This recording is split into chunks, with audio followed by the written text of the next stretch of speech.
सरोकार।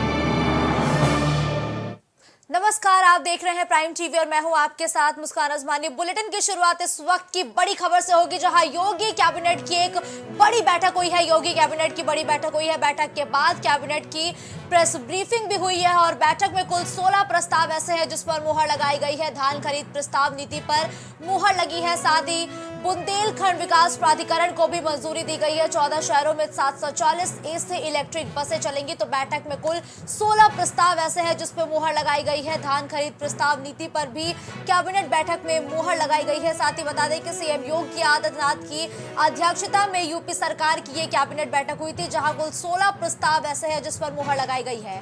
14 शहरों में 740 AC इलेक्ट्रिक बसों का संचालन होगा और प्रस्ताव में पुलिस कांस्टेबल और हेड कांस्टेबल के साइकिल भत्ते में 300 रुपए की बढ़ोतरी की गई है, जो कि पहले 200 रुपए उनको मिलते थे। अब 300 रुपए बढ़ने के बाद कुल 500 रुपए हो गए हैं साइकिल भत्ता। और झांसी में 35,000 एकड़ जमीन में बुंदेलखंड औद्योगिक विकास प्राधिकरण को विकसित करने की भी मंजूरी दी गई है। साथ ही बैठक में आकांक्षी नगर योजना के प्रस्ताव को पास किया गया है। उसमें 100 नगर निकाय को चिन्हित किया गया है। तो देखिए, बैठक में अगर हम कुल बात करें तो 16 प्रस्ताव ऐसे हैं जिस पर मुहर लगाई गई है। विभांशु का रुख करते हैं जो इस खबर पर ज्यादा जानकारी के लिए फोन लाइन पर इस वक्त हमारे साथ जुड़ चुके हैं। विभांशु, देखिए, सीएम योगी आदित्यनाथ की अध्यक्षता में यूपी सरकार की बड़ी कैबिनेट बैठक हुई है। 16 प्रस्ताव पर मुहर लगे हैं। वो बड़े प्रस्ताव कौन से हैं विभांशु, इसके बारे में बताइए। मुस्कान, अगर बात की जाए तो आज उत्तर प्रदेश कैबिनेट की अहम बैठक हुई है, जिस बैठक में अगर बात की जाए तो सूबे के मुख्यमंत्री योगी आदित्यनाथ की अगुवाई में हुई है। टोटल 19 प्रस्ताव को आज रखा गया था कैबिनेट के तमाम मंत्री मुख्यमंत्रियों के समक्ष। इसमें से बात करें तो 15 प्रस्तावों पर मुहर लगते हुए नजर आई है। अगर बात की जाए तो अयोध्या, फिरोजाबाद और सहारनपुर में नगरीय बसों के संचालन के कंपनी के अधिनियम 2013 के अंतर्गत SPV का गठन करने के संबंध में प्रस्ताव पास किया गया है।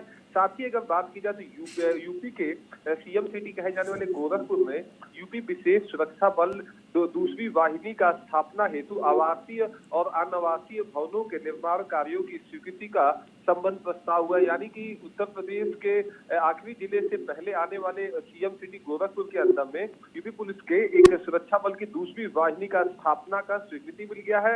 अब बात करें अगर पश्चिम में, तो पश्चिम के अंदर में एक PSC वाहिनी का स्थापना हेतु आवास और अनावास भवनों के निर्माण कार्य के स्वीकृति के संबंध में प्रस्ताव पारित किया गया है। वहीं बुंदेलखंड में औद्योगिक अगर बात करें तो बुंदेलखंड के अंदर में औद्योगिक विकास प्राधिकरण बीडा के गठन के संबंध में प्रस्ताव पास किए गए हैं। पर्यटन की दृष्टि में अगर बात की जाए मुस्कान, तो पर्यटन विभाग के बंद खाते में चल रहे पर्यटक आवास गृह एवं टूरिस्ट जो तमाम फैसिलिटीज है, उनको अयोध्या को PP मॉडल पर जैसे अयोध्या में की गई है, ठीक वैसे ही विकास करने की बात आज कैबिनेट में प्रस्ताव में पारित हुई है।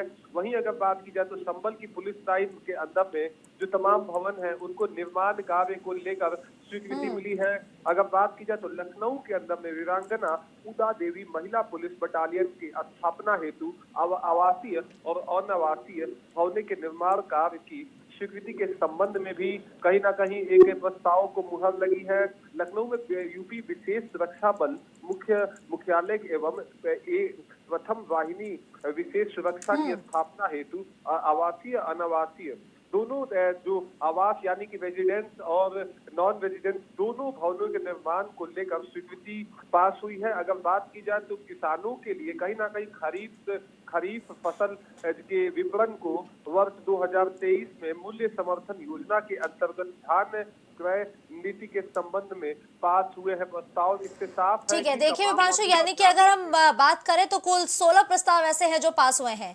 देखिए, बैठक में आकांक्षी नगर योजना के प्रस्ताव को पास किया गया है। 16 नगर निकाय को चिन्हित किया गया है। क्या कुछ बदलाव देखने को मिलेगा? जी बिल्कुल, अगर बात की जाए तो अगर देखें तो कैबिनेट के बैठक के अंदर में प्रदेश के नगर निकायों में आकांक्षी नगर योजना लागू किए जाने को दिशा निर्देश निर्गत किए गए हैं और इसके संबंध में प्रस्ताव भी पारित किया गया है। नगर विकास मंत्री AK शर्मा की अगुवाई में कहीं ना कहीं इस प्रस्ताव को रखा गया है, जिसमें कैबिनेट के सभी सदस्य इस पर कहीं ना कहीं अपना हामी जताते हुए इसको पास कर रहा है। इससे कहीं ना कहीं जो प्रदेश के नगर निकाय हैं उनकी तस्वीर बदलेगी। उनको बजट, जो विशेष बजट है वो आवंटन सरकार की तरफ से होगा। साथ ही अगर बात की जाए तो जो तमाम समस्याएं हैं वो भी कहीं ना कहीं इस आवंटन के बाद से दुरुस्त होते हुए नजर आएंगी। साथ ही ठीक है, देखिए विभांशु, अगले साल आम चुनाव है, यानी कि लोकसभा चुनाव है, और ये जो तमाम प्रस्ताव पारित किए गए हैं जनता के लिए, जनता के हित के लिए, ये नतीजों पर या यूं कहे कि चुनाव पर कितना असर डाल सकते हैं? जी बिल्कुल, अगर बात की जाए तो चुनाव में अभी लगभग 7 महीने का समय है और ये बैठक से कहीं ना कहीं चुनाव पर कोई भी असर नहीं पड़ेगा। जो चुनाव से ठीक पहले कैबिनेट बैठक इन 6 महीनों के अंतर चुनाव से पहले होगी, उसमें निश्चित तौर से लोक लुभावने वादे कैबिनेट की बैठक में हो सकते हैं, मगर इसको चुनाव से जोड़कर देखना मुस्कान कहीं ना कहीं लाजमी नहीं है। क्योंकि बात करें तो प्रदेश के अंदर में लगातार सभी दल अपनी तैयारियों में व्यस्त है। भारतीय जनता पार्टी अपने विकास को रखकर चुनाव लड़ना चाहती है। उसी क्रम में इन प्रस्तावों को जमीन पर उतार कर और सुचारू ढंग से चलाकर जनता का विश्वास निश्चित तौर पे इन तमाम योजनाओं, इन तमाम प्रस्तावों से आने वाले चुनाव में मांगेगी। मगर उसके पहले तमाम कैबिनेट बैठक होंगे जो चुनाव को कहीं ना कहीं आकर्षित करने वाले हो सकते हैं। बिल्कुल ठीक है, धन्यवाद विभांशु इस खबर पर हमारे साथ जुड़ने के लिए। यूपी के कई जिलों में भारी बारिश से जनजीवन पूरी तरीके से अस्त व्यस्त हो गया है और राजधानी लखनऊ में रविवार को शुरू हुई बारिश सोमवार को भी लगातार जारी रही। साथ ही प्रदेश के 35 जिलों में भारी बारिश को लेकर अलर्ट जारी किया गया। इसी बीच सीएम योगी आदित्यनाथ ने अधिकारियों को पूरी तत्परता से राहत कार्य संचालित करने और आपदा से प्रभावित लोगों को राहत राशि तत्काल वितरित किए जाने के भी निर्देश दिए हैं। तो बीजेपी प्रयागराज से ओबीसी महाकुंभ की शुरुआत करेगी। बताया जा रहा है कि नवंबर महीने में भाजपा पिछड़ा वर्ग मोर्चा के कार्यक्रम का आयोजन किया गया है और पीएम के जन्मदिन पर हर जिले में बाइक रैली का आयोजन किया जाएगा। साथ ही 24 सितंबर से सोशल मीडिया कार्यशाला की शुरुआत की जाएगी। सोशल मीडिया कार्यशाला के लिए 20,000 वॉलंटियर होंगे जो पिछड़ा वर्ग के लोगों तक पीएम का संदेश पहुंचाने का भी काम करेंगे। तो पीएम के जन्मदिन को लेकर खास तैयारियां की गई है और बीजेपी का ओबीसी महाकुंभ भी देखने को मिलेगा जिसकी शुरुआत प्रयागराज से की जाएगी। यूं तो प्रयागराज को कुंभ नगरी कहते हैं, लेकिन भारतीय जनता पार्टी यहां से ओबीसी महाकुंभ की शुरुआत करेगी और ये कार्यक्रम प्रधानमंत्री नरेंद्र मोदी के जन्मदिवस के मौके पर होंगे। समाजवादी पार्टी ने लोकसभा चुनाव की तैयारियां तेज कर दी है, जिसके तहत 5 और 6 अक्टूबर को प्रतापगढ़ में सपा का लोक जागरण अभियान प्रशिक्षण शिविर कार्यक्रम रखा गया है, जिसमें समाजवादी पार्टी जमीनी स्तर पर संगठन को मजबूत करने की तैयारी करेगी। साथ ही लोक जागरण अभियान प्रशिक्षण शिविर कार्यक्रम में अखिलेश यादव, शिवपाल यादव मौजूद रहेंगे। तो सपा ने लोकसभा चुनाव की तैयारियां शुरू कर दी और 5 और 6 अक्टूबर ये वो तारीख होगी जब प्रतापगढ़ में अखिलेश यादव का प्रशिक्षण शिविर देखने को मिलेगा। इस दौरान कार्यकर्ताओं में जोश भरते हुए भी नजर आएंगे। कार्यकर्ताओं को आगामी चुनाव से पहले जरूरी दिशा निर्देश देते हुए अखिलेश यादव नजर आएंगे। तो देखिए, यूं तो प्रतापगढ़ जनसत्ता दल के अध्यक्ष राजा भैया का गढ़ रहा है। 2022 में सपा प्रत्याशी गुलशन यादव को यहां से भी अखिलेश यादव ने चुनावी मैदान में उतारा था। और प्रतापगढ़ की अगर हम बात करें तो लगातार हम यही जिक्र कर रहे हैं कि ये जनसत्ता दल के अध्यक्ष राजा भैया का गढ़ है, जहां से 7 विधानसभा सीटें हैं, 5 प्रतापगढ़ से और 2 कौशाम्बी से। तो प्रतापगढ़ पर अखिलेश यादव अपनी पूरी जोर आजमाइश करने के लिए अब कार्यकर्ताओं को चुनावी मंत्र देते हुए नजर आएंगे। विभांशु ज्यादा जानकारी के लिए फोन लाइन पर हमारे साथ जुड़ेंगे। विभांशु, देखिए, प्रतापगढ़ को यूं तो जनसत्ता दल के अध्यक्ष राजा भैया का गढ़ कहा जाता है, ऐसे में अखिलेश यादव कार्यकर्ता शिविर लगाते हुए नजर आएंगे, कार्यकर्ताओं से मुखातिब होते हुए नजर आएंगे। प्रशिक्षण शिविर का आयोजन भी किया जाएगा, क्या कुछ खास देखने को मिलेगा? जी बिल्कुल, अगर बात की जाए तो समाजवादी पार्टी 2024 के लोकसभा चुनाव को लेकर अपने विशेष अभियान लोक जागरण अभियान के माध्यम से कार्यकर्ताओं को प्रशिक्षण दे रही है। अगर बात की जाए तो आपने देखा था कि बुंदेलखंड क्षेत्र में बीते दिन ये प्रशिक्षण शिविर रखा गया था। नैमिष धाम से इसकी शुरुआत हुई थी, लखीमपुर खीरी में भी ये कार्यक्रम रखा गया था। अब अगर बात की जाए तो पूर्वांचल के प्रतापगढ़ में इस कार्यक्रम का आयोजन हो रहा है, जो कि 5 और 6 अक्टूबर को जो तय है समय, वो तय किया गया है, तिथि तय किया गया है। 2024 की तैयारी को लेकर मंथन किया जाएगा, कार्यकर्ताओं को बूथ मैनेजमेंट और साथ ही साथ समाजवादी पार्टी की जो तमाम नीतियां हैं उनको कैसे जनता तक रखना है, इसको लेकर कार्यकर्ताओं को प्रशिक्षित किया जाएगा। अगर बात की जाए तो घोसी के उपचुनाव में समाजवादी पार्टी को ऐतिहासिक जीत मिलने के बाद से अब कार्यकर्ताओं के अंदर भी कहीं ना कहीं जोश और उत्साह है। और अब अगर बात की जाए तो प्रतापगढ़, जो कि जनसत्ता के संस्थापक राजा भैया का क्षेत्र है और राजा भैया कहीं ना कहीं एक लंबे अरसे से वहां चुनाव जीतते हुए आ रहे हैं। अगर बात की जाए तो 2022 के चुनाव में समाजवादी पार्टी राजा भैया के खिलाफ चुनाव में गुलशन यादव को उतारकर एक मजबूत टक्कर की स्थिति पैदा की थी, मगर समाजवादी पार्टी को कामयाबी हासिल नहीं हुई। मगर जिस जनाधार के साथ गुलशन यादव को समर्थन मिला था उसको कहीं ना कहीं खोना नहीं चाहती है लोकसभा चुनाव के दृष्टिगत। अब देखने वाली बात ये होगी कि जमीन पर अपने कार्यकर्ताओं को मजबूत करने में समाजवादी पार्टी लगी हुई है और आने वाले लोकसभा चुनाव में अपने प्रशिक्षण शिविर के माध्यम से जो कार्यकर्ताओं को निर्देशित कर रही है, प्रशिक्षित कर रही है, उसका जो नतीजा है वो कहीं ना कहीं चुनाव के नतीजों के बाद ही साफ होगा उसका। लेकिन देखिए विभांशु, यहाँ पर ये काफी अहम हो जाता है कि चूंकि लगातार हम और आप भी ये जिक्र कर रहे हैं कि राजा भैया का ये गढ़ है, अखिलेश यादव यहाँ अपने कार्यकर्ताओं में हुंकार भरते हुए नजर आएंगे, उन्हें चुनावी मूल मंत्र देते हुए नजर आएंगे। क्या सेंधमारी में कामयाब होंगे क्या अखिलेश यादव? क्योंकि अब ये महज सपा नहीं, पूरा INDIA सीधे तौर पर समझे तो वहां पर जा रहा है।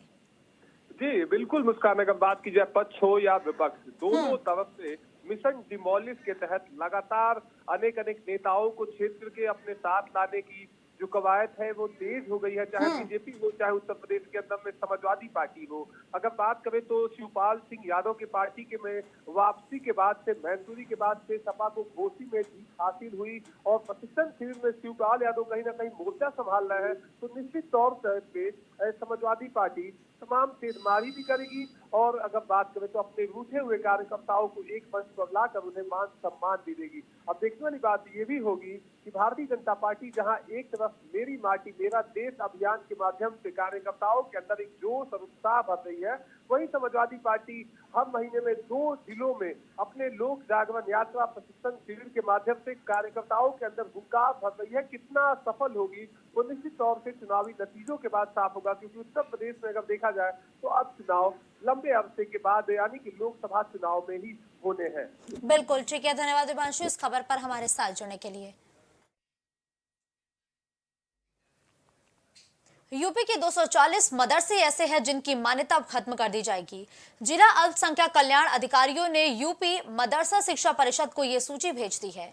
इसमें दर्ज अधिकांश मदरसों का संचालन नहीं हो रहा है। वही तमाम मदरसों ने मानक के कम विद्यार्थी होने के कारण यूडाइस पर उनके दस्तावेज अपलोड नहीं किए हैं। कई मदरसों ने तो खुद ही बोर्ड से मान्यता खत्म करने का अनुरोध किया है। तो देखिए अधिकांश अब जो मदरसे हैं वो खत्म कर दिए जाएंगे। यूपी मदरसा शिक्षा परिषद को एक लिस्ट भेजी गई है और 240 मदरसों की अब मान्यता खत्म करने की भी तैयारी की जा रही है। अधिकांश में मानक से विद्यार्थी कम है और कई मदरसे ऐसे हैं जिन्होंने खुद ही अनुरोध किया है कि उनकी मान्यता को खत्म किया जाए। ऐसे 240 मदरसों को चिन्हित किया गया है जिनकी सूची तैयार करके अब शासन को भेजी गई है और जल्द ही इन मदरसों की मान्यता खत्म कर दी जाएगी। तो देखिए 240 मदरसों की मान्यता खत्म करने की तैयारी में है प्रदेश सरकार। अधिकांश मदरसों में मानक से कम विद्यार्थी है, यानी कि मदरसों में जितने छात्र होने चाहिए तो उतने छात्र नहीं हैं और कुछ मदरसे ऐसे हैं जिन्होंने खुद शासन से अनुरोध किया है कि उनकी मान्यता को खत्म कर दिया जाए। तो कई मदरसे ऐसे हैं जिनकी अब सूची तैयार की गई है और ये मदरसे प्रदेश के अलग अलग जिलों में हैं जिनकी एक सूची तैयार करके शासन को भेज दी गई है। अब शासन आगे किस तरीके से कार्रवाई करता है, इन मदरसों की जो तमाम तरीके के प्रोसीजर्स हैं उसको कैसे फॉलो करके इन मदरसों की मान्यता खत्म होती है, अब ये देखना दिलचस्प होगा। वाराणसी के ज्ञानवापी विवाद को लेकर आज इलाहाबाद हाईकोर्ट अपना फैसला भी सुनाएगा। दरअसल ज्ञानवापी विवाद से जुड़ी 5 याचिकाओं पर इलाहाबाद हाईकोर्ट एक साथ सुनवाई कर रहा है। कोर्ट ये तय करेगा कि इस मामले में आगे सुनवाई की जानी है या फैसला सुनाना है। जानकारी के मुताबिक 3 याचिकाएं 1991 में वाराणसी की कोर्ट में दाखिल किए गए केस की पोषणीयता से जुड़ी हुई हैं। इसके अलावा 2 याचिकाएं ASI के सर्वे आदेश के खिलाफ दायर की गई है जिन पर कोर्ट सुनवाई कर रहा है। 1991 में जो याचिकाएं दायर की गई थी उनमें विवादित परिसर हिंदुओं को सौंपने और वहां पूजा करने की अनुमति देने की मांग उठाई गई थी। अब इलाहाबाद हाईकोर्ट को मुख्य रूप से यही तय करना है कि वाराणसी की कोर्ट इस मुकदमे को सुन सकती है या फिर नहीं। तो 5 याचिकाओं पर आज हाईकोर्ट में सुनवाई होनी है और सुनवाई का दौर भी लगातार जारी है। कोर्ट आज फैसला भी सुना सकती है और कोर्ट में आज का दिन काफी अहम है। ज्ञानवापी केस से जुड़ा आज का दिन काफी अहम माना जा रहा है क्योंकि 5 याचिकाओं पर आज इलाहाबाद हाईकोर्ट में सुनवाई होगी।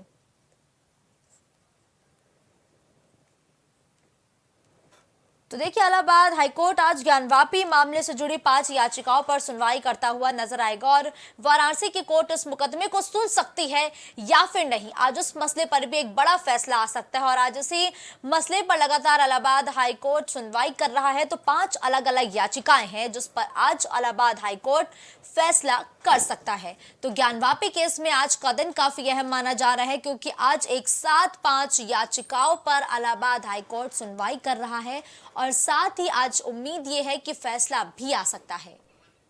पवन ज्यादा जानकारी के लिए इस वक्त हमारे साथ जुड़ चुके हैं। पवन, देखिए, इलाहाबाद हाईकोर्ट आज 5 याचिकाओं पर सुनवाई कर रहा है। संक्षेप में एक-एक करके बताइए कि ये याचिकाएं क्या है और क्या आज इन पर फैसला आ सकता है क्या? जी मुस्कान, देखिए, वाराणसी के ज्ञानवापी विवाद को लेकर आज इलाहाबाद हाईकोर्ट अपना फैसला सुनाएगा। दरअसल ज्ञानवापी विवाद से जुड़ी 5 याचिकाओं पर इलाहाबाद हाईकोर्ट एक साथ सुनवाई कर रहा है। कोर्ट यह तय करेगा कि इस मामले में आगे सुनवाई की जानी है या फैसला सुनाना है। जानकारी के मुताबिक 3 याचिकाएं 1991 में वाराणसी की कोर्ट में दाखिल किए गए केस की पोषणीयता से जुड़ी हुई है। इसके अलावा 2 याचिकाएं एएसआई के सर्वे आदेश के खिलाफ दायर की गई थी जिन पर कोर्ट सुनवाई कर रहा है। 1991 में जो याचिकाएं दायर की गई थी उनमें विवादित परिसर हिंदुओं को सौंपने और वहां पूजा करने की अनुमति देने की मांग उठाई गई। अब इलाहाबाद हाईकोर्ट को मुख्य रूप से यही तय करना है कि वाराणसी की कोर्ट इस मुकदमे को सुन सकती है या नहीं। हालांकि देखिए पवन, आज का दिन काफी अहम माना जा रहा है, कब तक फैसला आने की उम्मीद है? चूंकि हाईकोर्ट में इस पूरे मामले की सुनवाई चल रही है, हालांकि ये कयास लगाया जा रहा है कि देर शाम तक इस पूरे मामले पर फैसला आ सकता है और सभी की निगाहें इस पर जो है वो टिकी हुई हैं। तो लोगों को देर शाम का इंतजार है जब कोर्ट अपने इस पर फैसला सुनाएगी। बिल्कुल ठीक है, धन्यवाद पवन इस खबर पर हमारे साथ जुड़ने के लिए। सीएम योगी आदित्यनाथ ने मेरी माटी मेरा देश अभियान का शुभारंभ किया था और इस अभियान के तहत देश के हर गांव, ब्लॉक, नगर निगम और नगर पालिका स्तर पर कार्यक्रम आयोजित किया जाना था। लेकिन अब मेरी माटी मेरा देश अभियान की रफ्तार धीमे पड़ती हुई नजर आ रही है, जिसके बाद लापरवाह पदाधिकारियों पर बीजेपी का संगठन खासा नाराज भी है। बताया जा रहा है कि 10 सितंबर तक 21,000 ऐसे बूथ है जहां पर ही अभियान पहुंच पाया है। वह संगठन ने अभियान को तेज करने के दिशा निर्देश भी दिए हैं।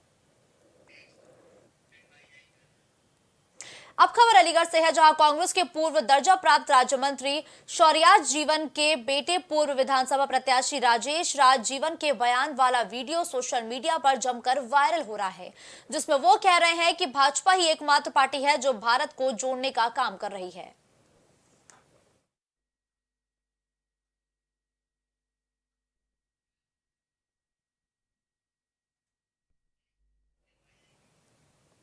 यूपी के मुख्यमंत्री योगी आदित्यनाथ के द्वारा मंत्रियों को अपने अपने क्षेत्र में माफियाओं के खिलाफ कार्रवाई का निर्देश मिलने के बाद अमरोहा जनपद के प्रभारी मंत्री संजय गंगवार ने बड़ा एक्शन लिया है, जहां मंत्री संजय गंगवार के द्वारा अमरोहा के गजरौला में एक डग्गामार बस को रोककर उसके खिलाफ मौके पर ही कार्रवाई कराई गई और उसको सीज तक करा दिया गया है।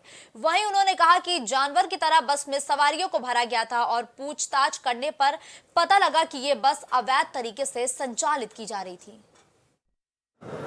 एक बस में सवारी बहुत जानवर की तरह भरी हुई थी। उधर से हम लोग निकल रहे थे, बच्चे भी थे, बहुत सारे परेशान दिख रहे थे। तो जब उस बस वाले से पूछा गया तो उसने कहा कि मैं यहीं आया हूँ, लेकिन जब सवारी से पूछा गया तो उन्होंने कहा दिल्ली जा रहे हैं। तो इस तरह की कुछ शिकायतें पार्टी के लोगों ने और जनप्रतिनिधियों ने बताई थी कि कुछ यहाँ से डग्गामारी बसें चल रही हैं। तो वो बस भी डग्गामारी की इत्तेफाक से निकली और अधिकारियों ने हमारे बहुत उसमें सख्त कार्रवाई की हुई है और आज बैठ के समीक्षा बैठक में ये तय भी हो गया है कि किसी भी हालत में डग्गामारी बसें नहीं चलेंगी। हमारी रोडवेज की बसें यहाँ हैं। अब खबर गाजियाबाद से है, जहां थाना खोड़ा क्षेत्र में बीती रात रवि बाजार के पास दो मुस्लिम गुटों में पैसे के लेन देन को लेकर जमकर पत्थरबाजी हुई और विवाद इतना बढ़ गया कि आसपास के इलाकों को नियंत्रण में करने के लिए पुलिस ने पूरे इलाके को छावनी में तब्दील कर दिया। बताया जा रहा है कि एक पक्ष के लोगों ने पास में खड़ी कार के शीशे भी तोड़ दिए, जिसके बाद स्थिति सामान्य करने के लिए पुलिस ने मोर्चा संभाला। वह पुलिस ने मौके से अफजल नाम के व्यक्ति को गिरफ्तार कर लिया है और पुलिस मामले की जांच में भी जुटी हुई है। देखिए, अब से लगभग 1 घंटा पूर्व थाना खोड़ा को सूचना मिलती है कि खोड़ा गांव चौकी के अंतर्गत दो लोगों में मारपीट का मामला हो रहा है। तत्काल खोड़ा पुलिस मौके पे आती है तो पूरी घटना इस प्रकार थी कि अफजल नामक एक व्यक्ति ने दिलावर मलिक नामक व्यक्ति को कुछ पैसे उधार दिए थे। उनके उधार के पैसे के लेन देन को लेकर आपस में कहासुनी हुई। उसमें दोनों तरफ से कुछ लोग जुड़ जाते हैं और इनकी आपस में मारपीट होती है। उसी में से एक पक्ष के लोगों ने वहाँ पे खड़ी एक स्कॉर्पियो पे, जो कि दिलावर के पक्ष की थी, उस पे भी पत्थर मारा, जिससे कि उसका शीशा टूट गया है। मौके से यहाँ पे खोड़ा पुलिस आती है और तत्काल अफजल को गिरफ्तार कर लिया गया है और मुकदमा लिख के आगे की कार्रवाई की जा रही है। तो दो पक्ष हैं, मोहल्ले के ही बुद्धिजीवी लोग हैं दोनों ही, और पैसों को लेके विवाद हुआ है। जो सुनने मारी है सभासद अफजाल, उनके 2 लाख रुपए थे इनकी तरफ, डॉक्टर सलीम मलिक की तरफ। काफ़ी समय से बात चल रही थी देने लेने की, वो नहीं दे पा रहे, तो वो तो 4 बड़े बुजुर्गों की तरफ से बैठ के पंचायत रखी गई थी कि कैसे भैया आपसी विवाद ना हो, भाईचारा बना रहे समाज में। और ले दे लगो काफ़ी समय हो गया, तो उस बात को थोड़ा सा गर्मा गर्मी होगी। तो दोनों पक्षों से ही थे और चलता हुआ रोड है, आपको पता है ये हज़ारों लाखों का मामला है, पब्लिक का भीड़ हर समय रहती है 24 घंटे। तो भीड़ इतनी थी कि पता ही नहीं पड़ रहा कौन किसको मार रहा है, क्या कर रहा है। तो अब हम इधर से आए हैं, अपना भी छोड़ के, हमें सूचना मिली, हम भी आए, हमें भी लगे हैं पत्थर 2। अब हम 4-5 आदमी घुसे हैं, दोनों के हाथ जोड़े। पथराव ज़्यादा था, भीड़ ज़्यादा थी, नियंत्रण से बाहर था मामला, पुलिस को फ़ोन करा गया। सर मैं देख नहीं पाया, मैं शॉप है मेरी, कस्टमर खड़े हुए थे मेरे पास में, सामान दिया उनको, देखा यहाँ पे कुछ लड़ाई झगड़ा हो रहा है तो शटर डाल के फ़ौरन मैं घर चला गया अपने। अभी वो कॉल आई मुझे उनकी सर की कि कैमरा लगा हुआ है, उसमें चेक कराने के लिए आया हूँ मैं। अच्छा, जो पथराव गाड़ी के ऊपर दिख रहे हैं जी ऊपर से, तो ये पथराव ऊपर से पहले से ही किए गए, किस तरीके से दिख रहे हैं आप? सर मेरे पास कस्टमर खड़े हुए थे, किसने किस पे पथराव किया पता नहीं चला, बस शोर शराबे की आवाज़ आई। अगली खबर गाजियाबाद से है, जहां थाना कौशाम्बी क्षेत्र के एंजल मॉल में बीते रात डब्ल्यू कैफे क्लब में एंट्री को लेकर विवाद हो गया, जिसको लेकर कैफे में शराबियों द्वारा पत्थर बरसाए गए। जहां मौके पर मौजूद सिक्योरिटी इंचार्ज ने पुलिस को जानकारी दी और सूचना पर पहुंची पुलिस मामले की जांच पड़ताल में जुटी हुई है। क्या नाम है तुम्हारा? मेरा नाम रोहित है। पिताजी का नाम? कमल सिंह। कहाँ रहते हो? वहाँ में रहते हैं। यहाँ क्या करते हो? यहाँ पे जॉब है मेरी। अच्छा, तो क्या हो गया था अभी? हम यहाँ काउंटर पे खड़े हुए थे, यहाँ एकदम से ही आवाज़ आई। कुछ यहाँ छोटे छोटे बच्चे थे 4-5, उन्होंने इसमें कांच में मारा कुछ, तो सब डर गए, इधर उधर भाग गए। सबने सोचा कि कोई गोली वोली चल गई है, इस डर से सब भागे। मगर वास्तविक में वो था एक पत्थर, इतना बड़ा पत्थर था, वो मार के और वो बच्चे इधर उधर भाग गए। क्या नाम है तुम्हारा? विवेक सिंह सर। पिताजी का नाम? मेहताब। अच्छा, कहाँ रहते हो? सर गोवापुर में। यहाँ क्या करते हो? यहाँ सिक्योरिटी इंचार्ज। Security in charge. क्या हुआ था अभी? सर मैं गार्ड रूम में बैठा था, तो 11:15 के करीब आवाज़ आई एक तेज़ी में आवाज़ आई। फिर तो मैं वहाँ से भाग के आया, तो मुझे यहाँ कोई नहीं दिखा, मैंने देखा चारों तरफ। तो मुझे ऐसा शंका हुई कि शायद किसी ने गोली वोली चलाई। अच्छा। तो मैंने फ़ोन किया ठीक है पुलिस को। थोड़ी देर में पुलिस भी आ गई, तो देखा यहाँ कोई ना, एक पत्थर पड़ा मिला था यहाँ पे। मतलब गोलीबारी कोई घटना नहीं हुई, पत्थर मिला था। अब खबर कौशाम्बी से है, जहां देर रात पुलिस और बदमाशों के बीच मुठभेड़ हो गई है। जहां बदमाशों ने पुलिस टीम पर ताबड़तोड़ फायरिंग की और पुलिस ने अपना बचाव करते हुए जवाबी कार्रवाई की, जिसमें 2 बदमाशों के पैर में गोली लगी है और पुलिस ने मौके से 4 बदमाशों को गिरफ्तार भी किया है। वहीं पुलिस ने बदमाशों के पास से लूट के आभूषण और अवैध हथियारों को भी बरामद किया है और बताया जा रहा है कि बदमाशों ने सराफा व्यापारी अनूप सोनी से लूट की बड़ी वारदात को अंजाम दिया था। देखिए, 4 दिन पहले थाना चरवा में एक सुनार से जब वो अपनी दुकान बंद करके आ रहा था, उसके साथ लूट की घटना हुई थी। इसमें शामिल बदमाशों को चिन्हित करने के लिए हमारी चरवा थाने की टीम और एसओजी टीम लगी हुई थी। आज एक सटीक सूचना प्राप्त हुई थी कि ये एक चरवा थाना क्षेत्र के एक जंगल में लूट के माल का बंटवारा करने के लिए इकट्ठा हो रहे हैं। इस पर हमारी पुलिस टीम ने घेराबंदी की थी। पुलिस टीम से घिरा हुआ देख करके बदमाशों ने पुलिस टीम पर फायरिंग किया था। आत्मरक्षार्थ की गई फायरिंग में 2 बदमाश घायल हुए हैं और घटना में शामिल 2 अन्य बदमाश गिरफ्तार कर लिए गए हैं। इनके पास से लूटा गया सारा सोने चांदी का आभूषण, एक इलेक्ट्रॉनिक जो तौलने वाली मशीन है आभूषणों को, और इनके पास से एक 315 बोर का तमंचा, एक 32 बोर का पिस्टल और भारी मात्रा में कारतूस बरामद हुआ है। इस बुलेटिन में फिलहाल के लिए बस इतना ही। देश और दुनिया की तमाम बड़ी खबरों के लिए आप देखते रहिए प्राइम टीवी।